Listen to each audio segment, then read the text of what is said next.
नमस्कार, IND special में आपका स्वागत है। मैं हूं सुनील श्रीवास्तव। जी हां, आज ऐसे विषय की हम बात कर रहे हैं, ऐसे विषय पर चर्चा कर रहे हैं जो आज मध्य प्रदेश के युवाओं के लिए बेहद जरूरी है। जी हां, आज मध्य प्रदेश के मुख्यमंत्री शिवराज सिंह चौहान ने मध्य प्रदेश में 1 लाख सरकारी भर्तियों का ऐलान कर दिया है।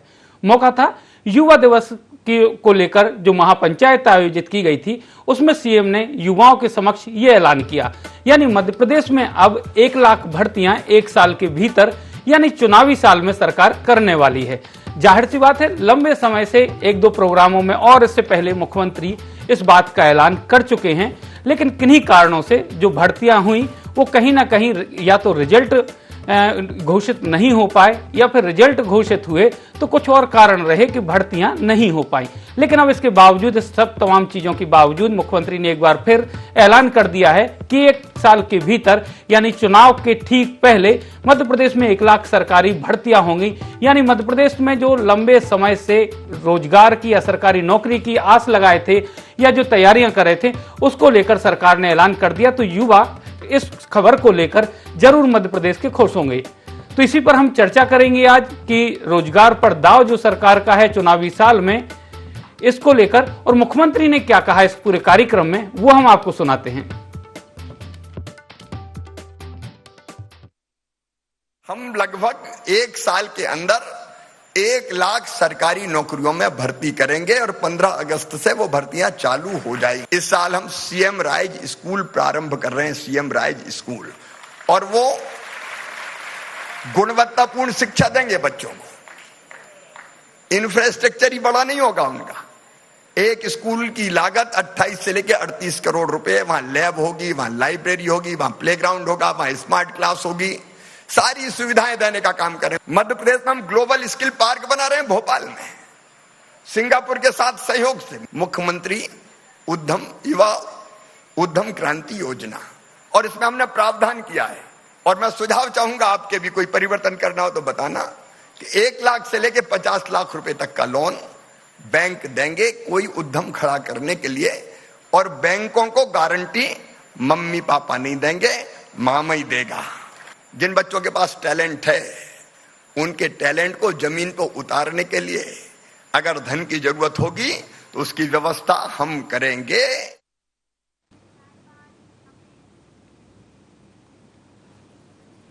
चलिए, तो जिनमें टैलेंट है उनको लोन अगर बैंकों से लेना है तो उसकी गारंटी उनके मम्मी पापा नहीं बल्कि मामा लेंगे, यानी शिवराज सिंह चौहान लेंगे। इसी पर हम चर्चा करेंगे। हमारे साथ हमारे संवाददाता आमिर खान जुड़ चुके हैं।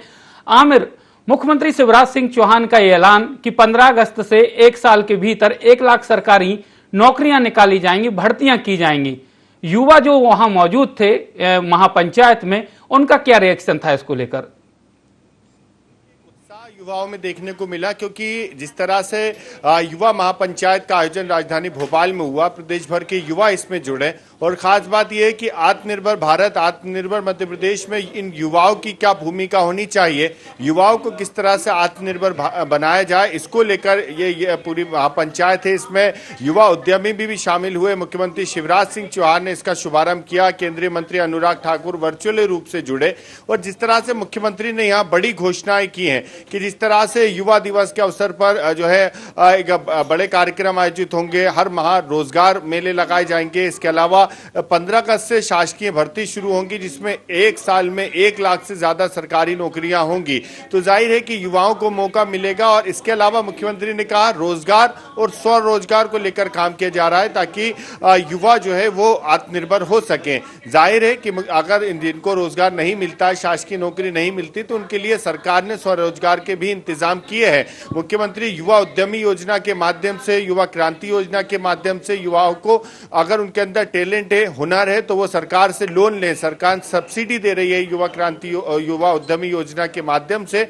इसके माध्यम से वो अपना खुद का स्वरोजगार चला सकते हैं, दूसरों को नौकरी देने वाले बन सकते हैं। तो सरकार इस दिशा में काम कर रही है। और इसके अलावा हर माह रोजगार मेले लगाने के भी बड़ा ऐलान मुख्यमंत्री ने किया है कि हर माह स्थानीय स्तर पर, जिला मुख्यालयों में रोजगार मेले लगेंगे। और बड़ी बड़ी कंपनियां जो हैं वो वहां पर आकर रोजगार युवाओं का चयन करेगी और उनको बेहतर प्लेटफॉर्म प्लेटफॉर्म देगी।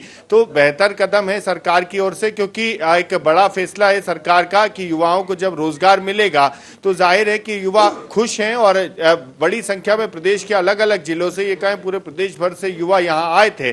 और जिस तरह से मुख्यमंत्री ने ये बड़े ऐलान किए हैं, और इसके अलावा शिक्षकों की बात कही जाती थी तो सीएम राइस स्कूल जो प्राइवेट स्कूलों की तर्ज पर बने हैं उसमें सर्व सुविधा युक्त स्कूल बनाए गए हैं। तो यहाँ पर भी शिक्षकों का चयन जारी है, यहाँ पर उनको नौकरी दी जा रही है। इसके अलावा जो जिस भी क्षेत्र में उनकी प्रतिभा है वहां पर पहुंचे, उनको वहां पर प्लेटफॉर्म सरकार उपलब्ध कराएगी, रोजगार सरकार उपलब्ध कराएगी और रोजगार के साथ युवाओं को स्वरोजगार के भी मौके दिए जाएंगे। वो बिल्कुल आमिर, कल ही मुख्यमंत्री ने कल ही मध्य प्रदेश को फिल्म के क्षेत्र में भी एक बेहतर पुरस्कार मिला। फिल्म निर्माण के क्षेत्र में मध्य प्रदेश शांत एक क्षेत्र साबित हुआ है, उसको लेकर भी एक पुरस्कार मिला है। और सीएम ने एक कोर्स का भी ऐलान किया है कि 3 साल का कोर्स होगा जो फिल्म मेकिंग से लेकर डायरेक्शन और तमाम चीजें सिखाई जाएंगी।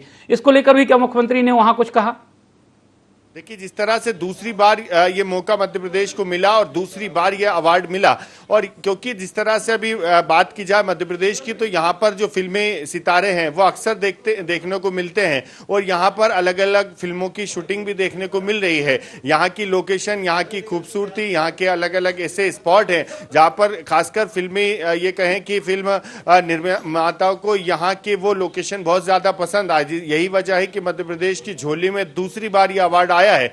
तो मुख्यमंत्री ने यहाँ के लोगों को भी बधाई दी और फिल्म अभिनेताओं ने भी बधाई दी है कि जिस तरह से मध्य प्रदेश में युवाओं में भी टैलेंट है, क्योंकि जब मध्य प्रदेश में फिल्म शूटिंग होती है तो यहाँ के लोगों में भी काम करने के प्रति उत्साह दिखता है। बिल्कुल आमिर, क्योंकि फिल्म की शूटिंग अगर मध्य प्रदेश में होगी तो स्थानीय कलाकारों को मौका मिलेगा, स्थानीय प्रतिभाओं को मौका मिलेगा, और साथ ही क्योंकि फिल्म की शूटिंग में बहुत बड़ा क्रू काम करता है उसमें भी स्थानीय लोगों को बड़े पैमाने पर काम मिलेगा।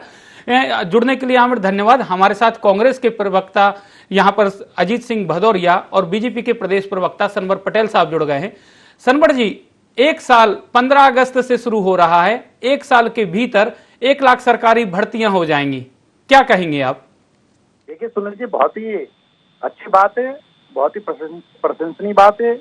मध्य प्रदेश के संवेदनशील मुख्यमंत्री सम्मानित शिवराज सिंह जी चौहान साहब का हम स्वागत करते हैं, अभिनंदन करते हैं कि उन्होंने हर क्षेत्र में मध्य प्रदेश में काम किया है और हर क्षेत्र की चिंता की है, हर वर्ग की चिंता की है। और उसी कड़ी में आज जो एक ऐतिहासिक दिन है कि आज हमारे मध्य प्रदेश में जन्मे, खास करके अलीराजपुर की भामरा तहसील में जन्मे चंद्रशेखर आजाद जी की जयंती है। और इस अवसर पर उन्होंने इस बात की घोषणा की है कि हम 1 साल में 1 लाख नौकरियों को इजाद करेंगे, सरकारी नौकरियों को इजाद करेंगे।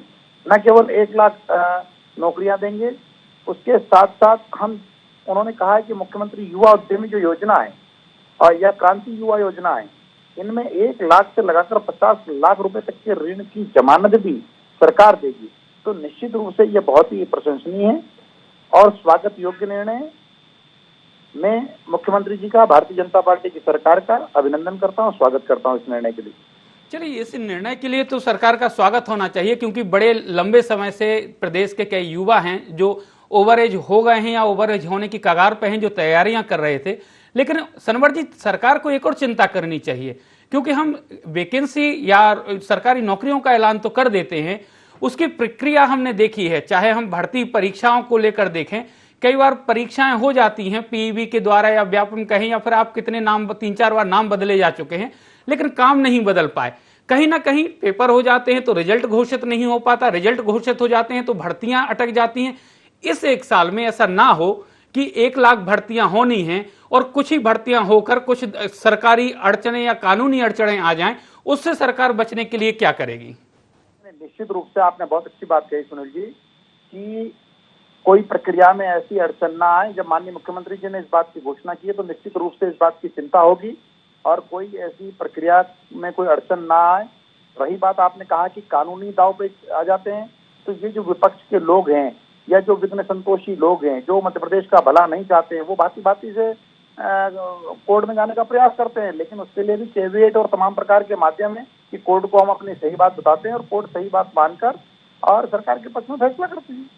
चलिए, अजीत जी से ही पूछ लेते हैं। अजीत जी, 1 लाख सरकारी भर्तियां होंगी, 1 साल के भीतर होंगी, क्या लगता है आपको? ऐलान है अभी फिलहाल, क्या लगता हो पाएंगी? देखिए आदरणीय सुनील जी, सबसे पहले तो मैं आपको साधुवाद दूंगा कि आपने इतना प्रासंगिक प्रश्न पूछा पटेल साहब से और उनका वही घिसा पिटा उत्तर कि विपक्ष विघ्न संतोषी। अरे सरकार आपकी 18 साल से, आप बेरोजगारों से पैसा ले लेते हो, नौकरी का विज्ञापन निकाल के करोड़ों रुपए इकट्ठा कर लेते हो, फिर उस परीक्षा को कराते ही नहीं हो, भर्तियों को निरस्त कर देते हो। ऐसे चाहे आरक्षक हो चाहे अन्य पदों पे हो, सैकड़ों बार ऐसा हो चुका है पिछले 4 साल में। कितनी रोजगार दे रही है सरकार? सिवाय जुमलेबाजी के अलावा शिवराज सिंह जी 18 साल से जो कर रहे हैं वो अभी आज भी उन्होंने कर दिया है।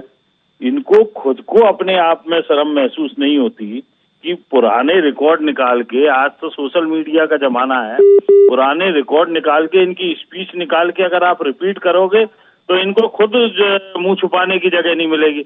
अभी इन्होंने कहा आज का 1 लाख से लेकर 50 लाख तक मामा देगा गारंटी। अरे भैया, आपने कहा था युवा बेरोजगार योजना, ठेकेदार बनाएंगे इंजीनियरों को, ये करेंगे, इतने करोड़ का लोन देंगे। किसको भैया आपने ठेकेदार, किस बैंक ने किसको लोन दे दिया बिना गारंटी के?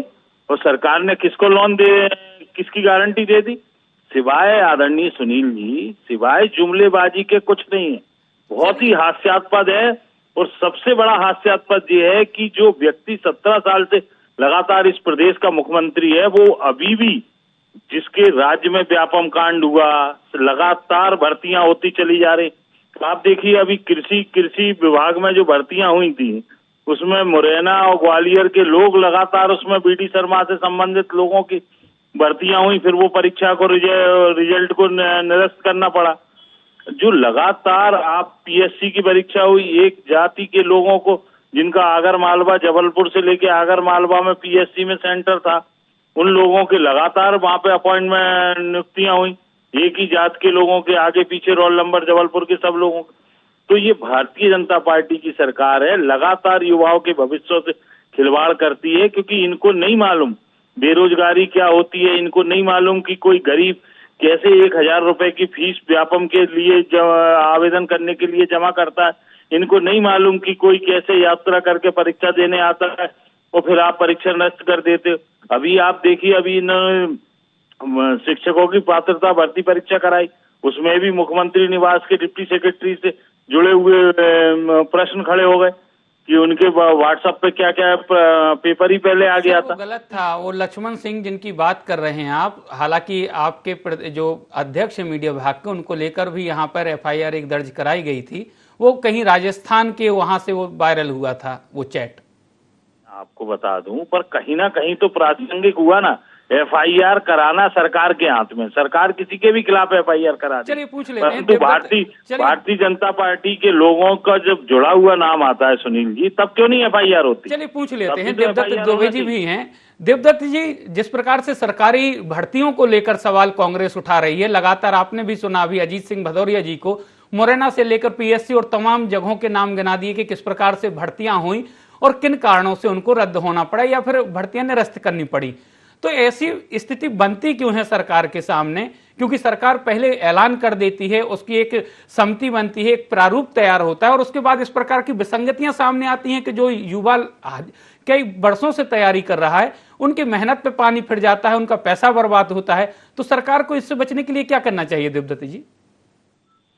देखिए, सरकार की प्राथमिकताएं बहुत सारे कामों की हो सकती हैं, लेकिन जिस तरह से युवाओं के साथ एक तरह से कहूँगा कि छलावा हो रहा है, कब से भर्तियां नहीं निकल रही हैं, युवाओं के मामले में किसी भी सरकार को बहुत उससे शिद्दत के साथ सोचना चाहिए, क्योंकि युवा ही इस प्रदेश और देश का भविष्य है। यदि वो कमजोर होगा तो हमारा समाज, प्रदेश, देश सब कुछ कमजोर होगा। वो पढ़ना चाहता है, वो काम की तलाश में, उसके हाथ आज बेचैन है कि उसके लिए काम मिले। तो सरकार को एक समय सीमा बनाकर और जैसी घोषणाएं होती हैं उस पर अमल हो जाए। इतनी पोस्टें खाली हैं, आप देखें संविदा शिक्षकों की कब से भर्ती नहीं हो पाई, और अभी भी बहुत सारे विभाग हैं जहां पद खाली है। मुझे लगता है कि युवाओं के मामले में सरकार को बहुत गंभीरता से सोचना चाहिए, केवल घोषणाओं तक यह सीमित ना रहे। पिछले दिनों कई सारी नियुक्तियों में और परीक्षाओं में जिस तरह से अनियमितताएं उजागर हुई, उससे युवा और निराश और हताश होता है। क्योंकि जो युवा मेहनत करता है दिन रात, कैसे उसके माँ बाप उसको पढ़ाते हैं, कई लोग कर्जा लेके, खेती बेच के, जेवर गिरवी रख के, तो उसकी पढ़ाई के बाद यदि उसको काम नहीं मिलता है तो न केवल युवा बल्कि पूरा परिवार निराशा में आता है। और आप यदि काम देंगे तो उसकी सर, शक्ति का सरकार के उपयोग। पास इसका एक तर्क और है। मुख्यमंत्री जी की बात करें या मंत्रियों की बात करें, वो कहते हैं कि हर आदमी को सरकारी नौकरी नहीं दी जा सकती। स्वरोजगार योजना है तमाम तरीके के, और स्वरोजगार कैसे या खुद का स्टार्टअप शुरू किया जा सकता है, उसके लिए सरकार मदद करेगी। तो आपको लगता है कि जिस प्रकार के दावे हैं, जैसे कि अजीत जी ने भी कहा कि कितने ठेकेदार सरकार ने बना दिए, हालांकि ये काम उनका भी है कि उनको ये सरकार से सवाल पूछना चाहिए, सरकार से सूची मांगनी चाहिए कि आपके जो दावे थे या जो आपने ऐलान किया था उस योजना के तहत कितने ठेकेदार बन गए या कितने स्वाउद्यमी लोग यहां तैयार हो गए मध्य प्रदेश में। तो इसको लेकर सरकार का तर्क ये है। आपको लगता है कि मध्य प्रदेश में जो युवा हैं उनको इन योजनाओं का लाभ मिल पा रहा है किसी तरीके से? देखिए, जरूरत है करोड़ भर युवाओं को रोजगार की, और मिला होगा 5-10 हजार को, और वो भी जब बैंकों के चक्कर काटते हैं। और किसी भी योजना का यदि आपको क्रियान्वयन देखना तो उसकी ग्रास रूट पे आप जाके देखेंगे, यहाँ जो घोषणाएं करते हैं तो बहुत अच्छी लगती है, लुभावनी लगती है कि हम सरकार गारंटी लेगी, लेकिन जब वो कोई प्रोजेक्ट तैयार करता है और बैंक के पास जाता है तो बैंक उसकी रिकवरी की सोचता है कि ये हम रिकवर कैसे करेंगे। तो ये व्यवहारिक धरातल में बहुत सारी दिक्कतें हैं। ये तो ये लोन की बात है, आप छोटा सा एक प्रमाण पत्र, आय प्रमाण पत्र, निवास प्रमाण पत्र बनवाने जाओगे तब भी आपको कठिनाइयों का सामना करना पड़ेगा। सनवर साहब, कठिनाइयां बहुत हैं। जिस प्रकार से देवदत्त दुबे जी बता रहे हैं, अजीत सिंह भदौरिया जी की तो आपने सुना, आप कह सकते हैं कि विपक्ष में उनका धर्म है आरोप लगाना सरकार पे, लेकिन हजारों लोगों से मिलते हैं देवदत्त दुबे जी, पत्रकार हैं, वो तो न्यूट्रल बात करेंगे, वो एक निष्पक्ष बात करेंगे, लोगों की जो आप बीती होगी, क्योंकि कई लोग इनको सुनाते भी हैं, बताते भी हैं। क्या कहेंगे इसको लेकर आप? बिल्कुल सही कहा आपने सुनील जी, लेकिन मैं साथ में ये जोड़ना चाहूंगा सम्माननीय देवदत्त जी की, भाई साहब की बात के पहले, कि अजीत जी ने जो बात कही उसमें अपने आप ही दुराभास आ गया। उन्होंने कहा कि एक तरफ हमारे एक खास नेताजी के परिवार के वर्ग के लोगों को नौकरी दी गई, दूसरी तरफ कह रहे हैं नौकरी नहीं है जी। तो ये खुद ही अपनी बात को अलग अलग बोल रहे हैं।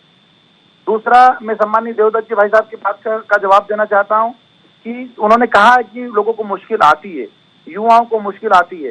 भारतीय जनता पार्टी की सरकार ने युवाओं को मुश्किल ना आए उसी के लिए ये शुरुआत की है। आज युवाओं की पंचायत में उन्होंने कहा है, मैं आपके चैनल के माध्यम से देख रहा था, तो उन्होंने कहा कि ये जो हम नीति बना रहे हैं इस नीति में भी आप अपनी राय दीजिए, हम उसको भी जोड़ेंगे।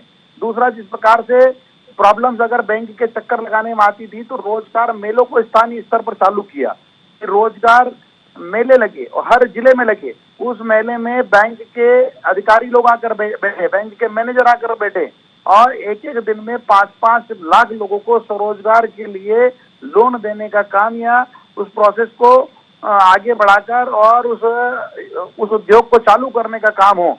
ऐसा एक एक महीने में 5-5 लाख लोगों को और 5 लाख से ऊपर लोगों को स्वरोजगार के लिए प्रेरित करने का काम किया। तो ये वही जो कठिनाई है, वो अगर उस कठिनाई को ही दूर करने का ये रोजगार मेला काम कर रहा है।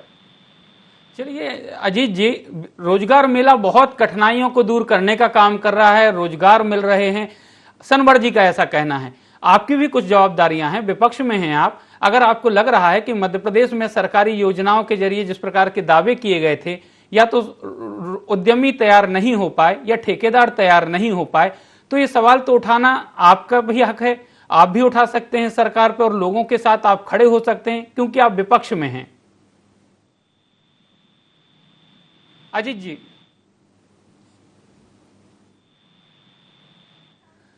चलिए देवदत्त जी, सवाल यही है मेरा कि अगर विपक्ष का भी कुछ धर्म है, सरकार के कुछ धर्म है, तो सरकार की गलतियां या कमियां या खामियां जो हैं सरकार की, वो बताना विपक्ष का भी धर्म है।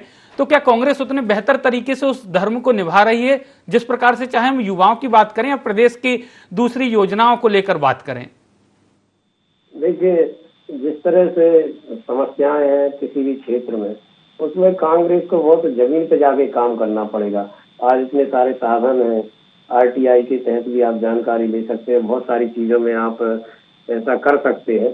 तो कांग्रेस को उसके लिए मेहनत चाहिए, नेटवर्क चाहिए जमीनी स्तर पर, और बड़े आंदोलन की जरूरत रहती है ऐसे मुद्दों को उठाने के लिए प्रदेश व्यापी। तो कांग्रेस कोई बड़ा आंदोलन कर नहीं पा रही है प्रदेश में। अब तक जो उसके आंदोलन हुए हैं, आपने राजधानी में भी देखी, कुछ नहीं प्रभावी नहीं रहे। तो कांग्रेस को वाकई में जो चीजें मीडिया आप हम चर्चा करते रहते हैं, इससे और ज्यादा गहराई में जाके उनको ये मुद्दे उठाना चाहिए। अन्यथा आप ऐसी बातें करते रहोगे तो उसका असर नहीं होगा। जब तक आप, जैसे अभी ये जानकारी के तहत निकाल लेना कि कितने लोगों को स्वरोजगार के तहत लोन मिला या कितने लोगों को पिछले 10 साल में नौकरी मिली, ये कौन सी बड़ी बात है। तो ये सब जब तथ्यात्मक बात करेंगे तब उसका असर होगा। अन्यथा इस तरह की बातें करने से उतना तो आम जनता भी जानती है कि क्या हो रहा है क्या नहीं हो रहा, युवा भी समझ रहा है कि उसके साथ क्या हो रहा क्या होना चाहिए। अजीत जी, देवदत्त जी जो कह रहे हैं वो सवाल मौजूद है कि सवाल उठाना बहुत सरल है, लेकिन तथ्यात्मक अगर सवाल उठाए जाए सरकार के सामने, जो आप कह रहे थे, जो आप आरोप लगा रहे थे, अगर तथ्यों के साथ उठाएं तो शायद बेहतर रहे और ज्यादा प्रभावी हो सकता है। क्या कहेंगे? बिल्कुल, मैं देवदत्त जी की बात से पूर्णतः सहमत हूँ, उनकी सलाह सर्व आंखों पे। पर मेरा आग्रह आपसे भी है, आप मजबूत चौथे स्तंभ हैं, आप सरकार से बोलिए कि जो प्रश्न उठाने का सबसे बड़ा मंच है, सबसे बड़ी पंचायत है विधानसभा, उसके सत्र 3-3 दिन के होते हैं, 4-4 दिन के सत्र होते हैं। जबकि आप दिग्विजय सिंह जी की जब कांग्रेस सरकार थी, वहाँ 10 साल का आप टेन्योर उठा के देख लीजिए, कितने बड़े बड़े सत्र होते हुआ करते थे। उसमें प्रश्न उठते थे, जनता के हित के मुद्दे उठते थे। अजीत जी, वो मैं मान रहा हूं, सत्र होते थे, बड़े सत्र होते थे, छोटे होते जा रहे, लेकिन कई बार तो आपके जो नेता प्रतिपक्ष होते हैं, सरकार के साथ उनकी भी सहमति होती है छोटे सत्रों में या सत्र को स्थगित करने के लिए। एक बात बताऊं मैं आपको, सहमति होती है कि नहीं होती ये बाद का विषय नहीं, बात का नहीं, पहले का जब सत्र आगाज होता है, जब कार्य मंत्रणा की बैठक होती है, उसके पहले भी जब चर्चा होती है, तब ये बातें तय हो जाती हैं कि कितना सत्र चलेगा, किस दिन क्या होगा, ये सारी चीजें पहले से तय होती हैं। सरकार को तय करना है ना। अभी डॉक्टर गोविंद सिंह जी ने आपत्ति दर्ज की है, तो सरकार ने आगे बढ़ा दिया, आपत्ति आई, आगे बढ़ गया सत्र। सर नहीं, उन्होंने छोटे सत्र को बड़ा करने के लिए आपत्ति की, बिल्कुल, बड़े ज्यादा दिन बैठ के बुलाना चाहिए, परंतु सरकार नहीं सुन रही। अब सरकार नहीं सुन रही, सरकार को भी लोकतंत्र के प्रति जिम्मेदारी। चलिए संवर जी, आखिरी सवाल आपसे, सरकार विपक्ष की भी नहीं सुनती, सरकार जनता की भी नहीं सुनती, जैसा कांग्रेस का आरोप है, तो सरकार कम से कम उतना ही कर दे जितना कह रही है। आप कह रहे 1 लाख सरकारी नौकरियां 1 साल में दे देंगे, तो आप क्या, मुख्यमंत्री जी ने कहा है, सवाल ही नहीं, संशय नहीं हो सकता, लेकिन सवाल इसलिए भी है क्योंकि जो बेरोजगार है, जो युवा है, जो तैयारी कर रहा है, उसके जहन में सबसे बड़ा सवाल यही है, क्योंकि कई ऐसे मध्य प्रदेश के युवा हैं जो अगले 6 महीने के बाद या 2 महीने के बाद ओवर एज हो जाएंगे। उनकी अपेक्षाएं सरकार से ज्यादा हैं कि काश अगर थोड़े पहले भर्तियां निकल आती तो शायद वो सरकारी नौकरी में हो सकते थे। उनके लिए क्या कहेंगे आप? देखिए सुनील जी, मैं तो आज की डिबेट के बारे में बता सकता हूं, क्योंकि मैं प्रदेश का प्रवक्ता हूं, तो मैं सरकार ने जो निर्णय, भारतीय जनता पार्टी की सरकार ने निर्णय लिया है, उस पर मुझे बोलने का मेरा दायित्व है। बिल्कुल, और मैं अंदाजों और कयासों में नहीं बोल पाऊंगा। अंदाज और कयास नहीं है, आपके भी इर्द गिर्द सनवर जी, आप भी एक मोर्चे के अध्यक्ष रहे पूरे मध्य प्रदेश में, आपने भी भ्रमण किया, युवाओं से आपके भी सीधे संपर्क हैं, है ना, तो उस नाते भी आप थोड़ा सा, क्योंकि सरकार के अलावा या सत्तारूढ़ दल के अलावा भी आपके कुछ दायित्व हैं इस प्रदेश के नागरिक होने के नाते भी, प्रवक्ता के नाते आपने बिठाया है, तो आज जो निर्णय लिए गए हैं, आप विश्वास करिए कि इस 1 लाख नौकरियों देने का जो आज शिवराज सिंह जी ने निर्णय लिया और घोषणा की है, निश्चित रूप से प्रक्रिया में कोई विलंब नहीं आएगा, कोई बाधा नहीं आएगी और मध्य प्रदेश के युवाओं को नौकरी मिलेगी, ऐसा मुझे पूरा विश्वास है। मैं इस निर्णय के लिए शिवराज जी का अभिनंदन करता हूं, स्वागत करता हूं, भारतीय जनता पार्टी की सरकार का स्वागत करता हूं। चलिए, आप तीनों मेहमानों का जुड़ने के लिए बहुत बहुत धन्यवाद। तो यहाँ पर साफ तौर पर, चाहे हम बीजेपी की बात करें, उनका साफ दावा है कि जो सरकार ने ऐलान किया है 1 लाख सरकारी नौकरी का 1 साल के भीतर युवाओं को मिलेगी, मध्य प्रदेश के युवाओं को सरकारी नौकरी में भर्तियां मिलेंगी। लेकिन सवाल यही है, जो कई युवा जो कार्यक्रम देख रहे होंगे उनके जहन में भी होगा कि इन 1 लाख नौकरियों का भी हस्र उन नौकरियों की तरह ना हो कि सिर्फ फॉर्म भरे जाएं, आवेदन हो, परीक्षा हो, या तो परिणाम अटक जाएं या फिर भर्तियां ही निरस्त हो जाएं। तो सवाल सिर्फ यही है कि रोजगार पर सरकार का दाव है, और दाव रोजगार पर ही नहीं, कई युवाओं के यहाँ पर जिंदगियों पर भी दाव है, क्योंकि कई लोग इस 1 साल के भीतर ओवर एज हो जाएंगे। फिलहाल IND स्पेशल में इतना ही। हमें दीजिए इजाजत। नमस्कार।